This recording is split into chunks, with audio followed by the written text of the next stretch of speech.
When we started, the crowd round the door, which had by this time swelled to a considerable size, all made the sign of the cross and pointed two fingers towards me.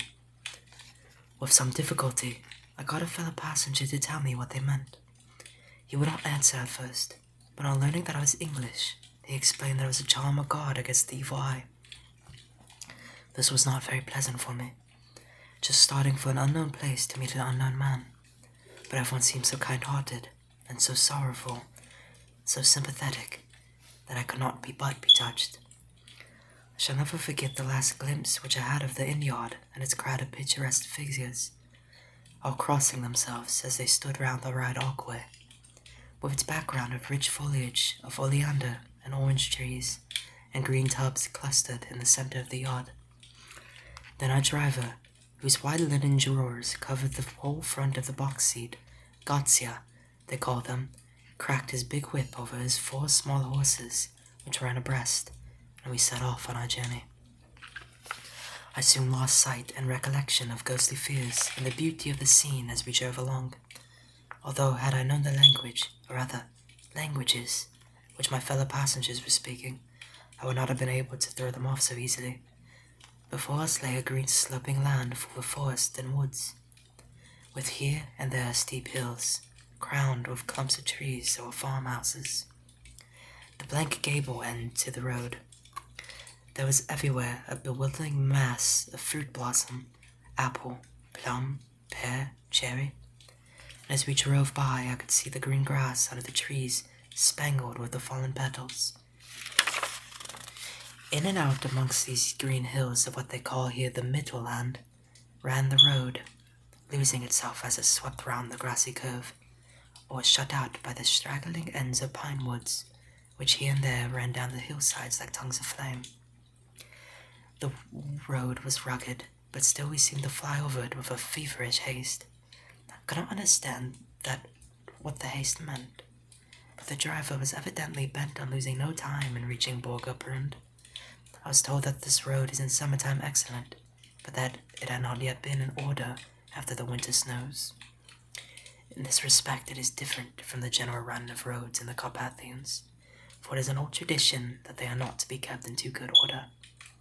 Of old the Hospedas would not repair them, lest the Turk should think that they were preparing to bring in foreign troops, and so hasten the war, which was always really at loading point. Beyond the green swelling hills of the Mittelland rose mighty slopes of forest up to the lofty steeps of the Carpathians themselves. Right and left of us they towered, with the afternoon sun falling full upon them and bringing out all the glorious colors of this beautiful range. Deep blue and purple in the shadows of the peaks, green and brown where grass and rock mingled, and an endless perspective of jagged rock and pointed crags, till these were themselves lost in the distance, where snowy peaks rose grandly. Here and there seemed mighty rifts in the mountains, through which, as the sun began to sink, we saw now and again the white gleam of falling water. One of my companions touched my arm as we swept round the base of a hill and opened up the lofty, snow-covered peak of a mountain, which seemed, as we wound on our serpentine way, to be right before us. "Look, it's in sight, God's seat," and he crossed himself reverently. As we wound on our endless way, and the sun sank lower and lower behind us, the shadows of the evening began to creep round us. This was emphasized by the fact that the snowy mountain tops still held the sunset, and seemed to glow out of a delicate cool pink. Here and there we passed Czechs and Slovaks, all in picturesque attire, but I noticed that goiter was painfully prevalent. By the roadside were many crosses, and as we swept by, my companions all crossed themselves. Here and there was a peasant man or woman kneeling before a shrine, who did not even turn round as we approached, but seemed in the self-surrender of devotion to have neither eyes nor ears for the outer world. There were many things new to me. For instance, hayricks in the trees, and here and there very beautiful masses of reaping birch, their white stems shining like silver through the delicate green of the leaves. Now and again we passed the later wagon, the ordinary peasant's cart, with its long snake-like vertebrae, calculated to suit the inequalities of the road. On this was sure to be seated quite a group of homecoming peasants, the Czechs with their white, and the Slovaks with their colored sheepskins, the latter carrying lance-fashion their long staves with axe at end. As the evening fell, it began to get very cold, and the growing twilight seemed to merge into one dark mistiness the gloom of the trees, oak, beech, and pine, though in the valleys which ran deep between the spurs of the hills, as we ascended through the pass, the dark firs stood out here and there amongst the background of latter-lying snow. Sometimes, as the road was cut through the pine woods that seemed with the darkness to be closing down upon us, great masses of grayness which here and there bestrewed the trees produced a peculiarly weird and solemn effect, which carried on the thoughts and grim fancies engendered earlier in the evening, when the falling sunset threw into strange relief the ghost-like clouds which amongst the Carpathians seemed to wind ceaselessly through the valleys. Sometimes the hills were so steep that, despite our driver's haste, the horses could only go slowly. I wished to get down and walk up them, as we do at home, but the driver would not hear of it. No, no, he said, you must not walk here. The dogs are too fierce. And then he added, with what he evidently meant for grim pleasantry, for he looked round to catch the approving smile of the rest, and you may have enough of such matters before you go to sleep. The only stop he would make was a moment's pause to light his lamps. When it grew dark, there seemed to be some excitement amongst the passengers, and they kept speaking to him, one after the other, as though urging him to further speed. He lashed the horses unmercifully with his long whip, and with wild cries of encouragement urged them on to further exertions. Then, through the darkness, I could see a sort of patch of grey light ahead of us, as though there were a cleft in the hills. The excitement of the passengers grew greater. The crazy coach rocked on its great leather springs, and swayed like a boat tossed on a stormy sea. I had to hold on. The road grew more level, and we appeared to fly along. Then the mountains seemed to come nearer to us on each side and to frown down upon us. We were entering on the Borga Pass. One by one several of the passengers offered me gifts, which they pressed upon me with an earnestness which would take no denial. These were certainly of an odd and varied kind, but each was given in simple good faith, with a kindly word and a blessing, and that same strange mixture of fear-meaning movements which I had seen outside the hotel at Bistritz. The sign of the cross and the guard against the evil eye.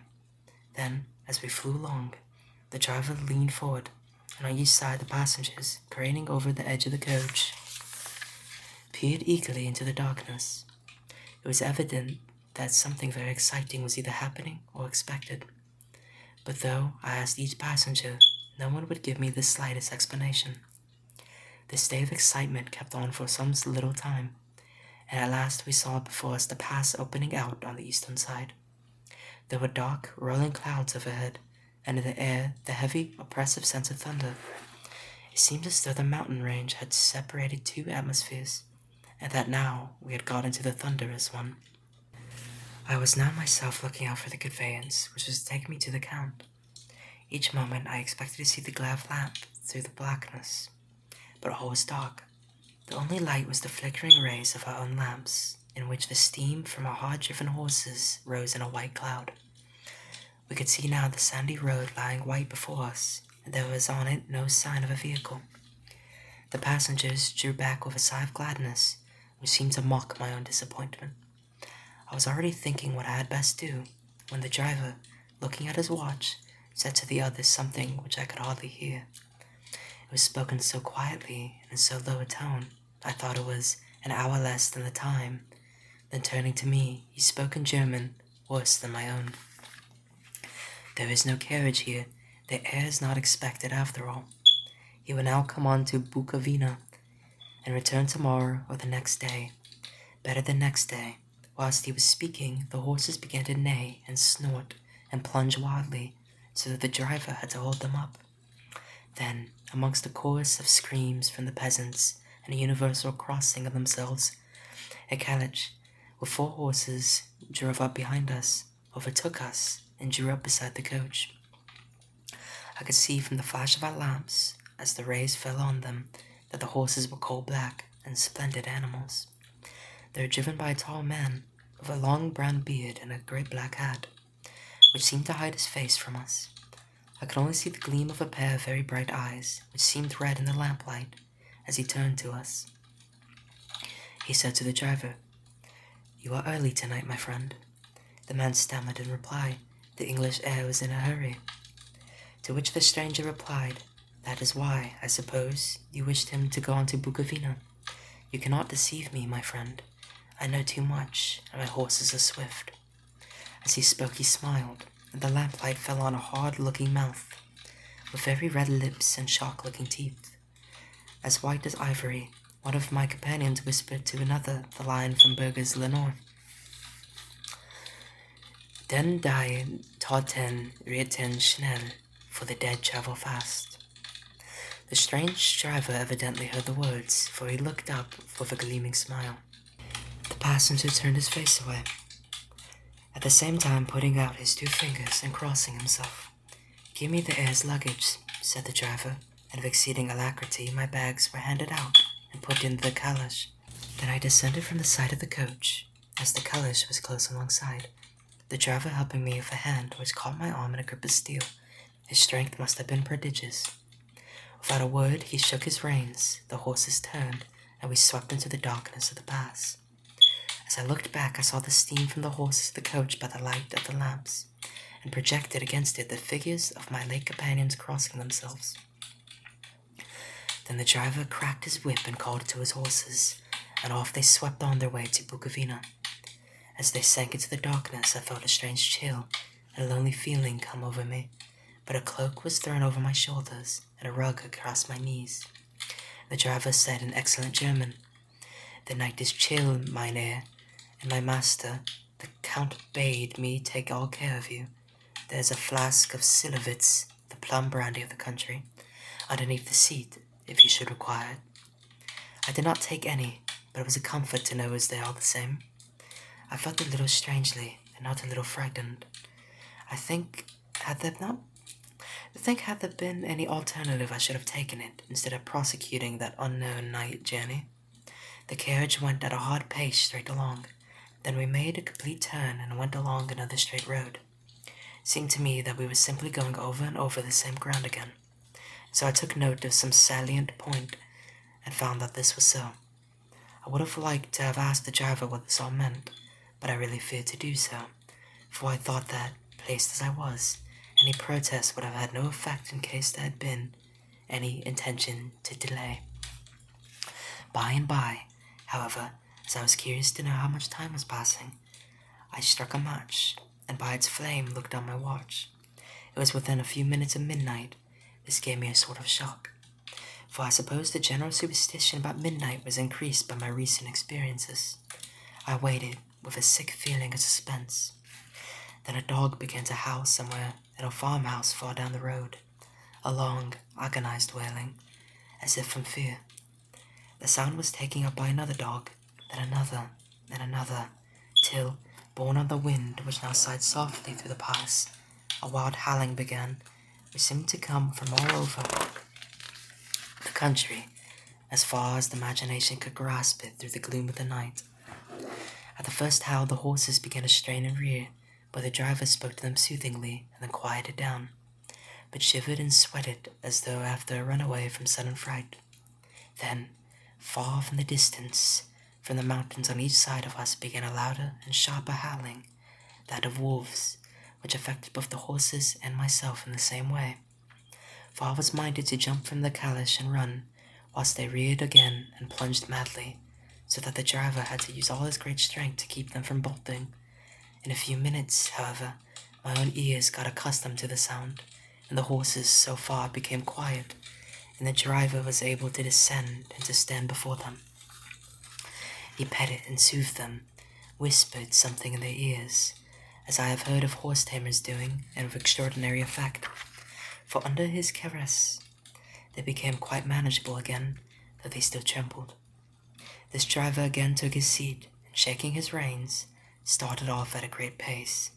This time, after going to the far side of the pass, he suddenly turned down a narrow roadway which ran sharply to the right. Soon we were hemmed in with trees. which in places arced right over the roadway till we passed that through a tunnel. And again, great frowning rocks guarded us boldly on either side. Though we were in shelter, we could hear the rising wind, for it moaned and whistled through the rocks, and the branches of the trees crashed together as we swept along. It grew colder and colder still, and fine powdery snow began to fall, so that soon we and all around us were covered with a white blanket. The keen wind still carried the howling of the dogs, though this grew fainter as we went on our way.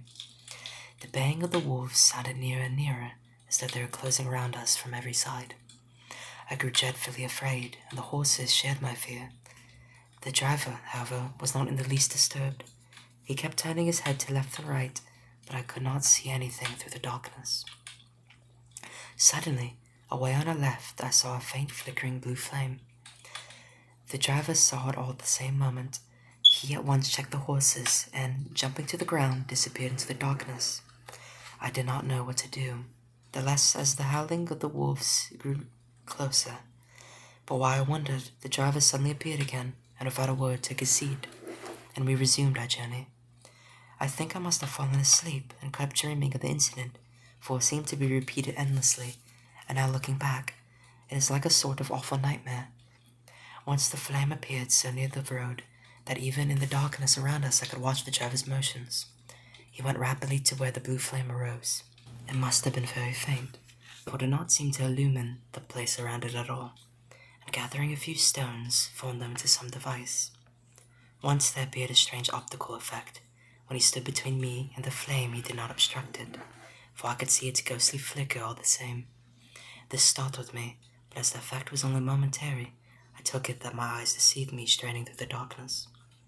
Then for a time there were no blue flames, and we sped onwards through the gloom, with the howling of the wolves around us, as though they were following in a moving circle. At last there came a time when the driver went further afield than he had yet gone, and during his absence, the horses began to tremble worse than ever and to snort and scream with fright. I could not see any cause for it, for the howling of the wolves had ceased altogether, but just then the moon, sailing through the black clouds, appeared beyond the jagged crest of a beetling, pine-clad rock, and by its light I saw around us a ring of wolves, with white teeth and lolling red tongues, with long sinewy limbs and shaggy hair. They were 100 times more terrible in the grim silence which held them than even when they howled. For myself, I felt a sort of paralysis with fear. It is only when a man feels himself face to face with such horrors that he can understand the true import. All at once, the wolves began to howl as though the moonlight had some peculiar effect on them.